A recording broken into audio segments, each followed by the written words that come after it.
Hi good people, it's Amy from Savor Salvage Scent. I hope this finds you well. For those of you returning, thanks so much for being here. For those of you who are new to this channel, this mostly focuses on all things perfume related with occasional other DIY, home renovation, or creative projects. I'm going to dive right in today. I feel so lucky and excited to share with you my friend Carrie, who oversees the channel Totally Off Topic Fragrance, sent me the most incredible box of goodies in late spring, early summer. And I'm always a little worried sometimes when people send me incredible packages. Sometimes it takes me a long time to get to them because I really want to spend a lot of time with them. And I have been testing and trying the scents that she sent very slowly over time. But this week I finally had some full days to really sit down and thoughtfully test them and think about them and reflect on them. And so I just want to share with you these incredible scents. She sent me, are you ready?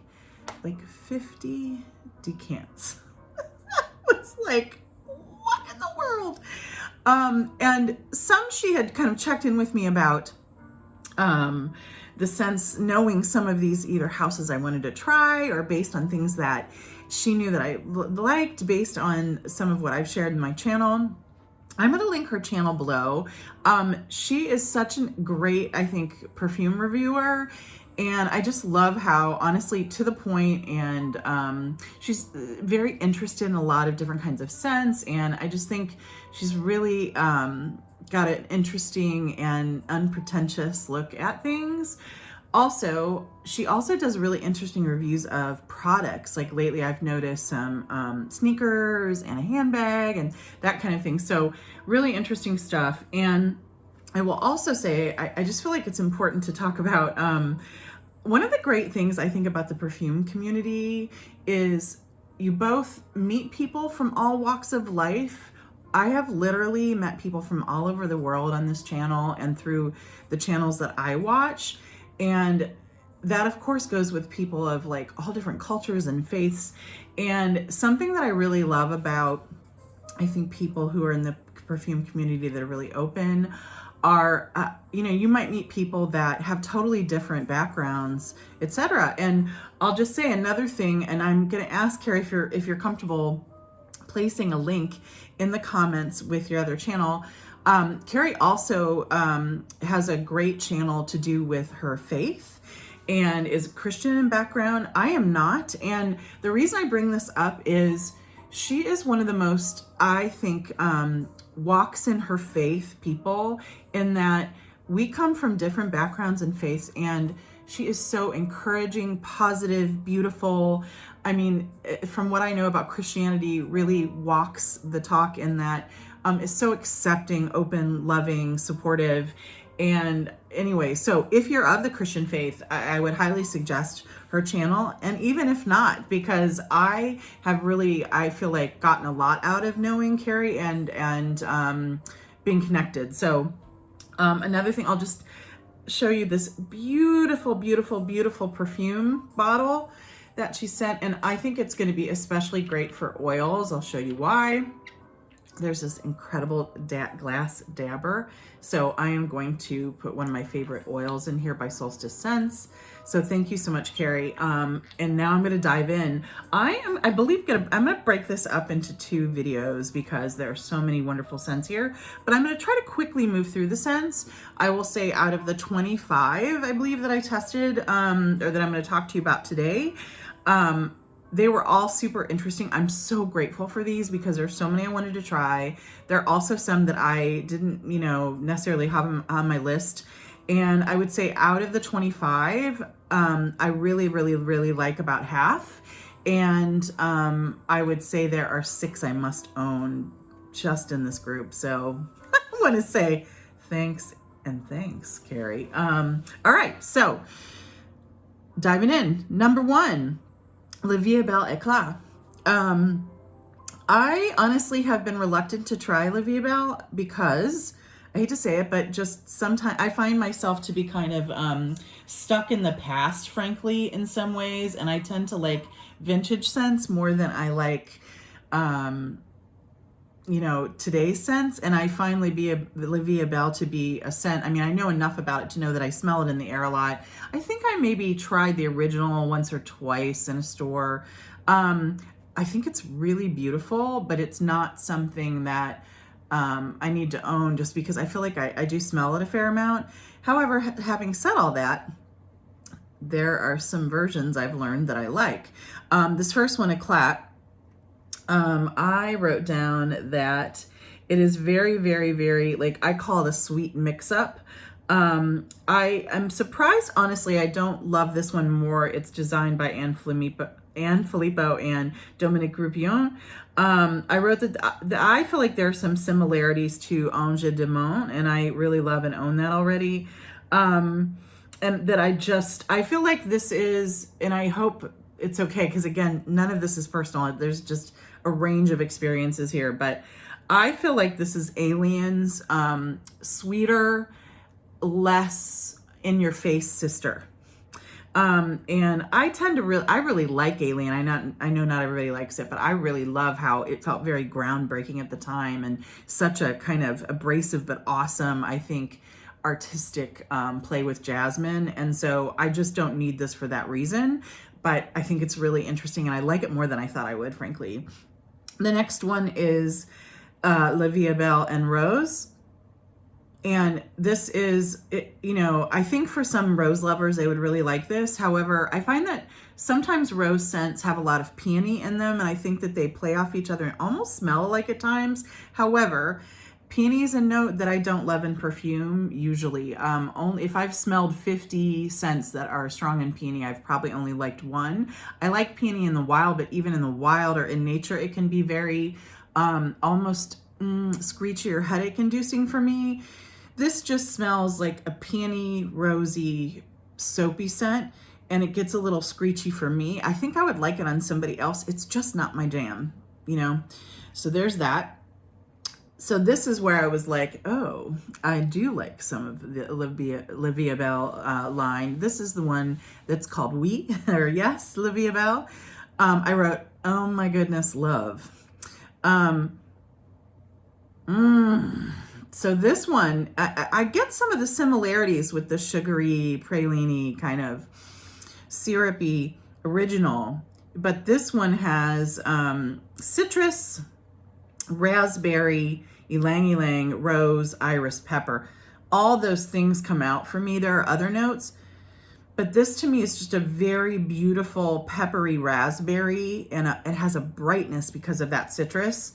This one I wrote, I need to own. I really, really love it. And, you know, I love the bottle. Once I looked it up too, I'll put a picture of it below. Really beautiful. Love this one. Love, love, love, love, love. Okay. Next, this is the original EDP, the Viva Belle EDP. It's this one. So I'll be honest.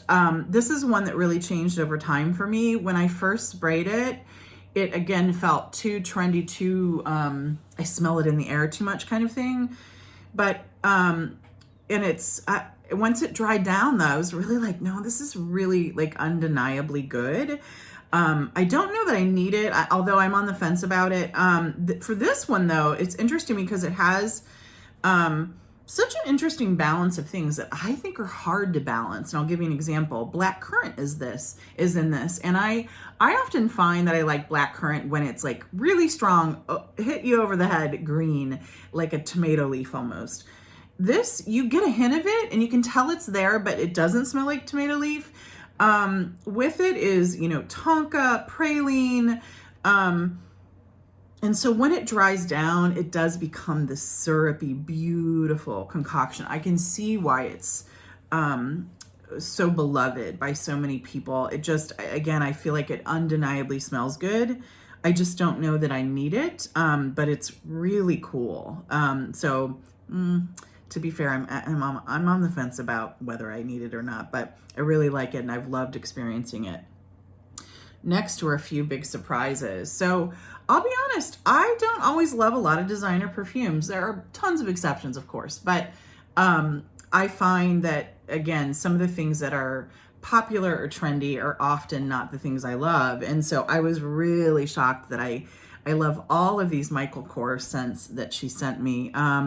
First is Midnight Shimmer, and that was the first one of these that I smelled, and I was like, wow, is this something that's for me, that I love, that I feel like, oh my God, I can't wait to rock this. This is Midnight Shimmer. Oh, is this delicious. I cannot believe how good this is. So, what did I write here? I wrote, this is my jam. And it's interesting because there are a lot of things in it: vanilla woods, amber, Peru balsam, musk, moss.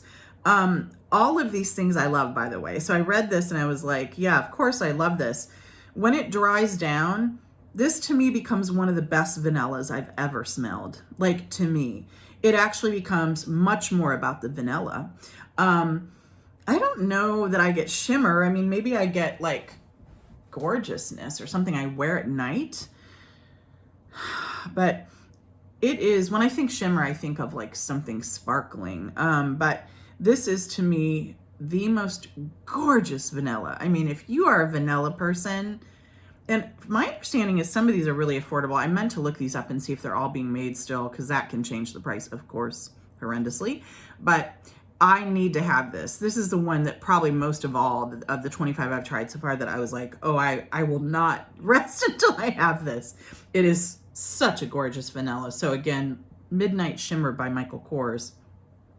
The next one, I was like, well, no, nothing will match that. I was like, well, this is real close. I sure love it just as much. Again, totally in my lane, my jam.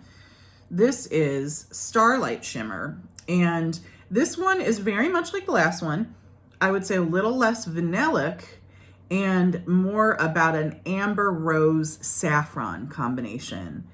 This is, oh, I know that like that has become kind of a familiar or beloved accord by people, that amber rose kind of spice. This to me is soft and beautiful. It dries down beautifully. It is just gorgeous and has no hard edges for me. Like, is so beautiful. So I hope to own this one as well. Again, Michael Kors Starlight Shimmer. By the way, I'm dying to know, Carrie, if like which one of these you've ended up loving the most. And then last of the Kors 3 that she sent me is Twilight Shimmer. And this one is one that I feel like I have a couple things that are a little similar, so I don't need it. But man, is it good. This is, I feel like has similarities to the other two, but is more fruity and has a hint of oud. And it's just, again, not something I need, but it's really great. Like, again, I was like, good job, Kors. So that was Twilight Shimmer. Next, I think this is the second time I've smelled this scent. This is Valentino's Donna Born in Roma. It's in that beautiful faceted, it almost looks like jewelry bottle that, and the juice is just this beautiful pink. And it does smell very pink or fluffy or white to me. So I believe I sprayed this when I was with my friend Autumn in Nordstrom once, and I really loved it, almost enough to buy it. She gave me, the person at the counter kindly gave me a sample.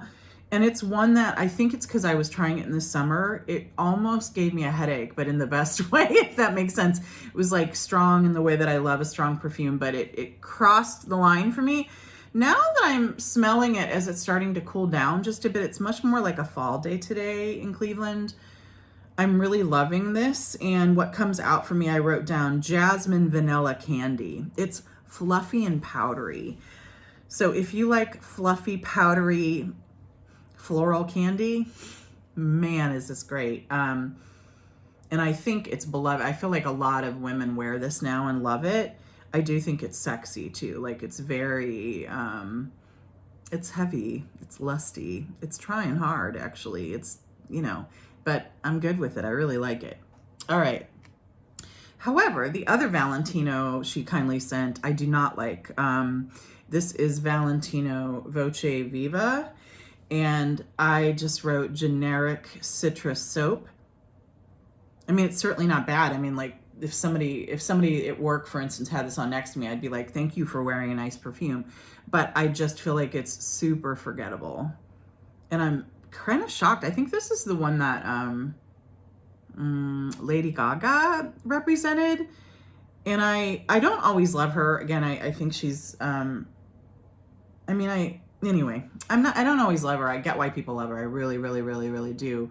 There are things I love her in, and then there are things I'm like, but she always has, to me, a lot of, if not personality, almost, what should I say, is like really over the top, honestly, in some ways. So I was surprised at how little personality this perfume has comparatively. Now, again, you guys feel free to like tell me I'm wrong. But for me, I just was like, wow, how forgettable. Okay, next. And I'm going to call this the section of my love-hate relationship with Jean-Paul Gaultier. Love what he stands for as a designer a lot of the time. I think I was so excited when I first started getting into perfume. So many people were talking about Classique, and I love orange flower is one of my favorite notes.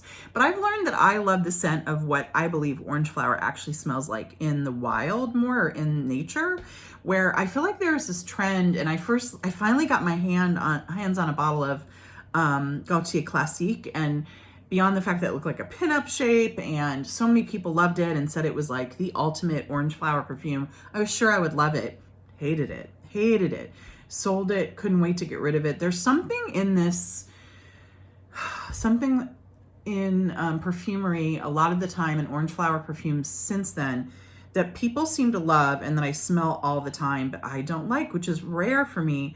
But it's this fruit cocktail honeyed orange that I don't love. There's something chemical in this honeyed orange interpretation that I smell in a lot of things, and I get it in here. I get like a fruity orange honey pear cocktail. And I usually love pear and things, and I wish there were more pear perfumes, but this one is syrupy to the point of, I'm really surprised I feel this way, but I'm going to say it. You know how there's a scent in nail polish remover, and I think it's, you think about how strong acetone and some other things in nail polish remover are. They have to use a really heavy perfume to kind of cover that up.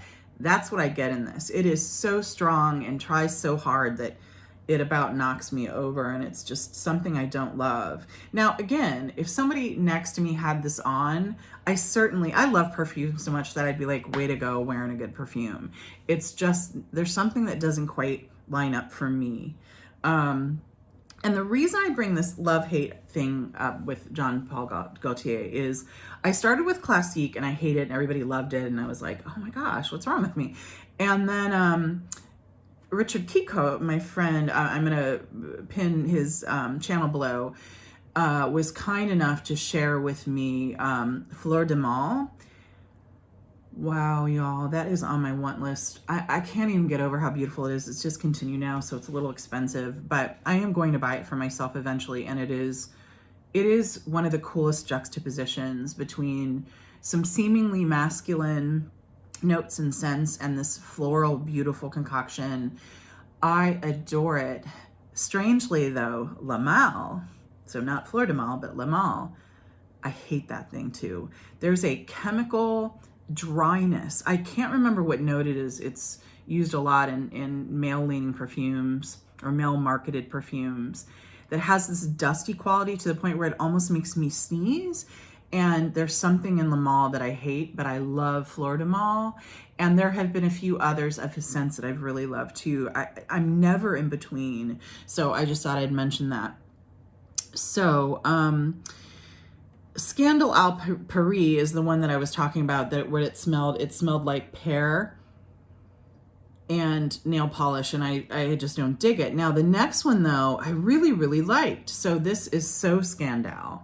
And I said, now you're gonna add a synthetic raspberry to that honeyed kind of orange thing. I don't love this enough to wear it or own it, but it definitely was like, oh, you don't hate this whole line. This is interesting. I do think the raspberry is super synthetic.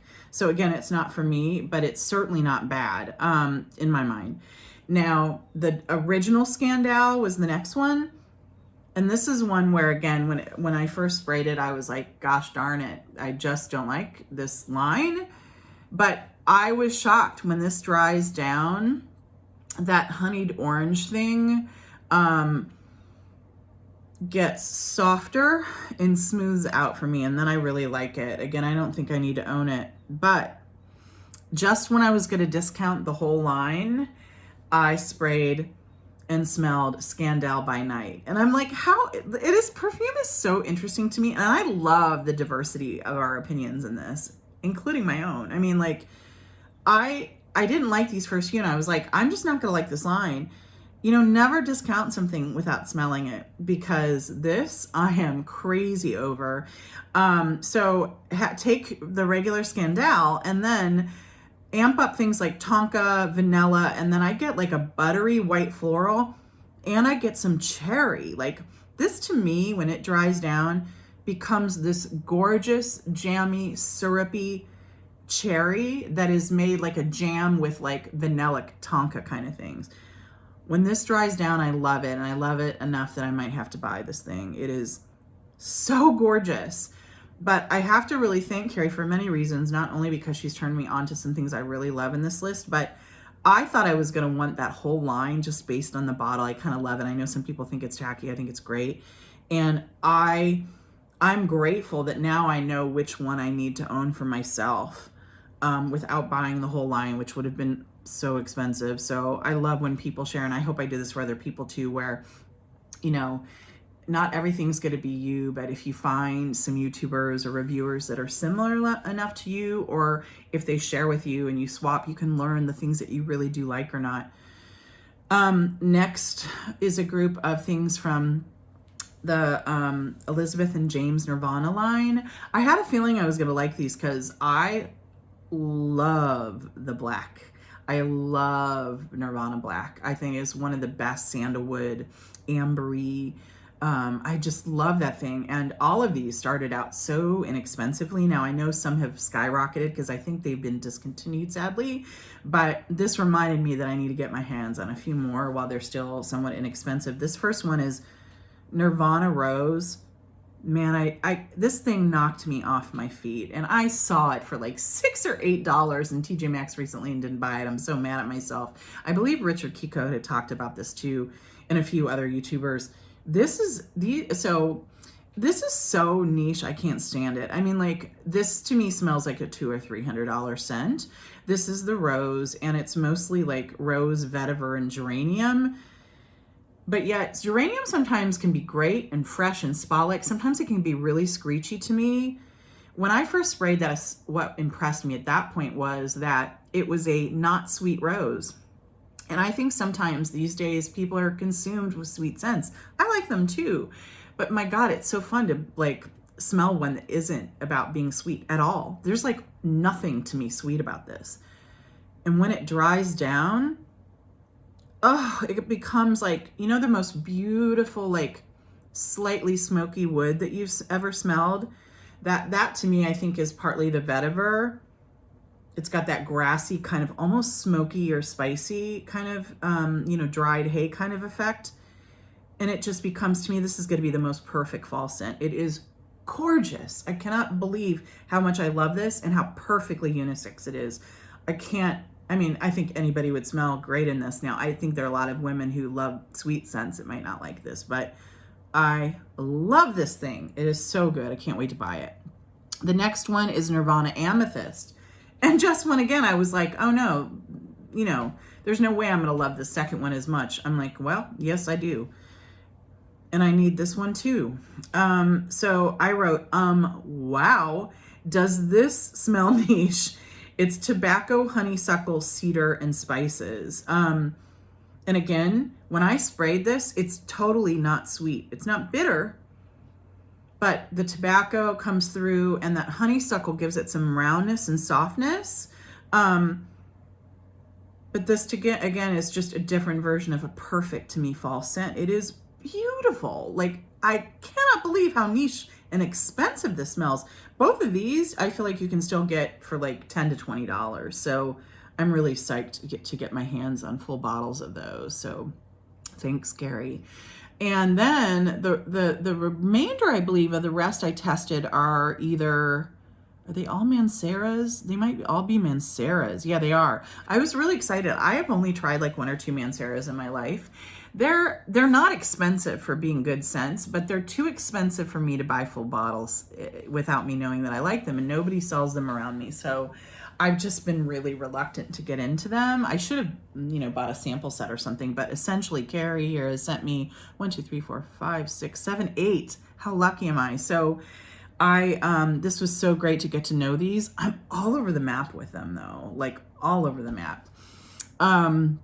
So the first that I sprayed is Red Tobacco. And this one I immediately said, not for me, not bad at all. In fact, some of these are really masculine leading to me. I hate to put gender around scent. I don't believe in that. I think you wear it no matter what you like. But here's why I bring this up. Now, for some reason, I went, no, this is not for me the minute I smelled it. But then I thought about, would I like somebody to smell like it around me? And I was like, yeah, I would. It was real harsh at first to me, but then when it dried down, that softer edge of tobacco really comes out, and then it became really beautiful. There's also something about, I've noticed that sometimes when oud is in a scent, when I first spray it, it feels really abrasive, but it softens beautifully. So that's it for this Red Tobacco. It's not a love for me, but I think I would like it on somebody else a lot. Then I sprayed Instant Crush. And it's interesting because you can definitely smell the Mancera DNA in a lot of things. They definitely have a feel or a brand or something running through it. A lot of that time, I think that something is oud or wood in general. This is Instant Crush, and it's interesting because when I first sprayed it, I got some of that like really strong masculine like oud. But this is when it really surprised me. When it dried down literally within a minute or two, I really loved it. And then I was like, there's something familiar about it. I don't know if this is supposed to be a Baccarat Rouge 540 knockoff, or if it's just supposed to be like a sister, or if it's just coincidental and it's not supposed to be related at all. But I get some facets of Baccarat Rouge in this.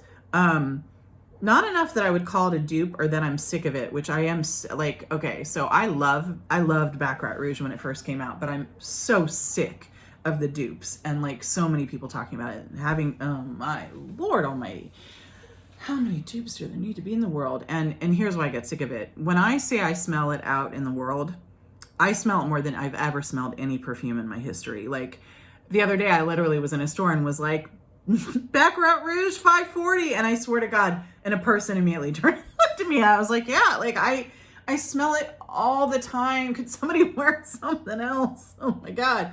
So strangely, this Instant Crush has enough in common that it reminds me of it, but it's different enough that I'm really enjoying it. Like enough that if I don't wear it, I almost want to buy it for somebody in my life because I'm enjoying smelling it so much. Yeah, so I get spice, rose, amber wood. That's what I get. It's beautiful. All right, to me. Next is Velvet Vanilla. This was a surprise because it is way more to me white floral, specifically tuberose, than it is vanilla. And maybe that's the velvet is, tuberose often has this buttery, creamy, lactonic effect. You get all of that here. It's gorgeous. If I didn't already own Solstice Scents Nightgown, I would need to own this. But I adore Solstice Scents Nightgown for a buttery, velvety, vanillic tuberose. So I don't need this for that reason, but it is killer. Just gorgeous thing. Oh my gosh. So Mancera Velvet Vanilla. Next is Oud Café. And I wrote, yes. This is another one where I'm not sure if I should own it or if I want to smell it on somebody. But and actually, did I say what this is? It's Oud Café. Okay. I wrote, gosh, this is so interesting. And here's why. I feel like there are so many, and I think part of this is due to Black Opium. And I find it baffling that there are so many coffee scents based after that. You know, these sweet gourmand coffee scents. First of all, I hardly smell coffee in black opium. So I'm like, right, it's barely coffee, but thanks. And then meanwhile, because it is a sexier and sweet gourmand, so, oh my God, it has also been knocked off so many times. So I'm refreshed when somebody makes a coffee scent that's not necessarily super sweet or gourmand in the way that it smells like a bakery or that you're having your coffee with a sweet. This is as fresh as it is coffee. And fresh, I often find sometimes when coffee smells fresh, it can smell very bitter. This is still somehow not bitter. It's that fresh spiciness of coffee, if that makes sense. So this also has like, yeah, it just has a freshness. It's really cool. So I think I might have to own this because it's like nothing else that I have. It's so interesting. I almost feel like it enters like spa scent territory after a bit. It's really cool. I would love to know if anybody's tried that and what you think of it. Okay, next is Mancera's Coco Vanille. So clearly you have to like coconut and vanilla, right? This is the best in its class to me. It is buttery cocoa. It's sweet. It's not necessarily just fresh coconut. It's fresh and it's the dessert desiccated coconut. And it's a little sunscreeny for sure. But to me, this is the best of that class. I'm not sure. I mean, I'm not sure how much this is my lane, so I'm not sure if I need this.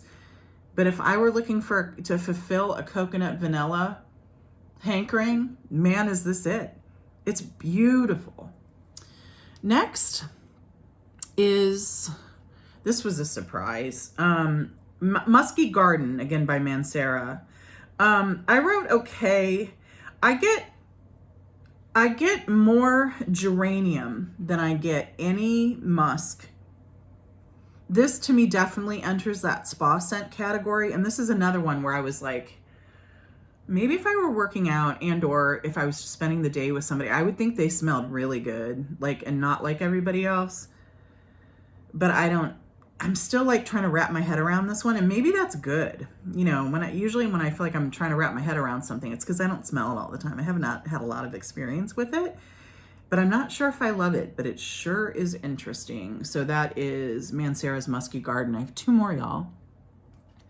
Another one that enters spa scent category, and I feel like a lot of these lean a little masculine as far as how things are marketed, but I think they're really cool. And this one was like, I did not think I was going to like it when I first sprayed it. I didn't think I was going to like it then even later when I read about it, but as it dried down, I was like, no, it's really cool. It's just really different. This is Oud Lemon Mint, and even the combination, I was like, I don't know if I'm going to like that. It's really cool when it dries down, and it just smells like the bougiest spa to me, this Oud Lemon Mint. And again, I'm interested, Carrie, if like you and or your husband like this. I'm really curious. Oud Lemon Mint, very cool, very spa-like, very different than some of the others. Having said that, though, it still has a hint of that Mancera DNA. They're really good at, like, they know who they are. It's interesting. And then last but not least, kind of on the fence about this one. This is Mancera Rose's Vanille. I've heard about it for years. I've wanted to try it for years. One of my favorite kind of like accords, so to speak, is that kind of Turkish delight, that rose flavored Turkish delight. So I love that marshmallowy, powdery, sweet vanillic rose. This is one of the best I've ever smelled. Now, the only reason I don't need it is I bought Kikot, which is a more vintage scent by Rochas that is just killer. It is so good and so affordable, you guys, still. So if you're looking for a Turkish delight, that's a phenomenal choice. But I also just purchased for my birthday this last year Kikot Macheri's Lancome, and to me those are two of the best scents I've ever smelled. This is right up there with them as far as if you like that Turkish rose, jammy, sweet, vanillic, powdery, marshmallowy rose. I just don't need it because I have those other two, but it is awesome. So what a really cool experience to be able to try all these Manceras, all these scents that I've wanted to try for so long. Some things that I didn't know that I needed, like some of the Elizabeth and James, I should have known that I would love them based on how much I love black. But oh my gosh, this was so exciting and fun, and I can't wait to share part 2 with you. Again, I hope you'll check out Carrie's channel. And Carrie, thank you so much. This is so fun. Can't wait to see you in part 2 and can't wait to hear what you think about these scents that you sent me. Cheers. Bye.